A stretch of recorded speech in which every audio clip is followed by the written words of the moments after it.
पतंजलि परिवार बलांगीर आनुकूल्य स्थानीय कोसला कलामंडल ठारे आसंता 22 मार्च रु 26 मार्च मध्य विशाल जोग शिविर आयोजन को नहीं एक सांबादिक सम्मेलन कोसला कलामंडल स्थित सम्मेलन कक्ष अनुष्ठित हो जोग ऋषि स्वामी रामदेव जी महाराज परम शिष्य भारत स्वाभिमान केंद्रीय प्रभारी स्वामी परमार्थ देव प्रत्यक्ष सानिध्य 5 दिन व्यापी जोग आसन प्राणायाम उपर विशेष प्रशिक्षण दिया भारत स्वाभिमान राज्य प्रभारी सुधांशु अधिकारी योगदान करी सांबादिक सम्मेलन करी सूचना दैछंती। आसंता 5 दिन बलांगीर जोगमय हेबो बोली जोग समिति राज्य प्रभारी राधा माधव बहिदार कहछंती। भारत स्वाभिमान जिला प्रभारी रघुनाथ षडंगी समस्त को योगदान करिबा पई आह्वान करथिले।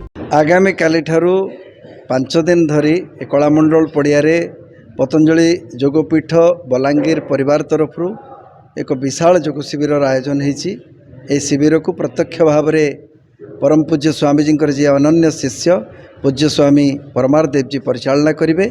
एथिरे जोग यज्ञ आयुर्वेद स्वदेशी विचारधारा वैदिक शिक्षा संस्कार एवं गोसंपत्तिर किभली संवर्धन एवं सुरक्षित गोसंपत्ति को रखा जाई परिबो से संपर्क में सूचना देबे। तत्सहित अभ्यास तो चलिबो विभिन्न रोग उपचार पई जोगर कौन भूमिका अछि एवं मारात्मक व्याधि गुड़िकर किभली भाव में आम जोग एवं आयुर्वेदर सहयोग उपशम उपकार समाधान करिपरिबा से संपर्क प्रत्यक्ष भाव में एठी सूचना दियाजिबो। ता सहित विभिन्न तहसील एवं कॉलेज स्कूल मानकर भी पूज्य स्वामीजी कार्यक्रम रही। आगामी 5 दिन धरी पूरा बलांगीर जिला को जोगमय करिवार आमर संकल्प रही।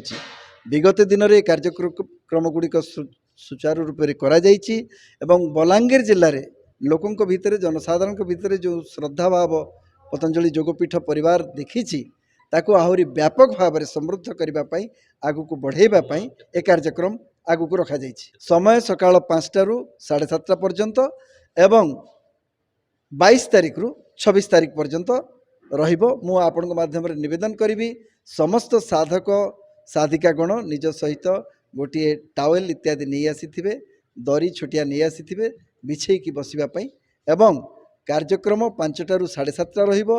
एवं ए कार्यक्रम रे जो माने भाग नेबे सेमानक भितर पूर्वर केते अधिक लोक अभ्यास करी निजर रोग निराकरण करि पारिछंती तार भी प्रत्यक्ष विवरणी आपण रिएक्शन भी प्रतिक्रिया भी एठु पाई परिबे।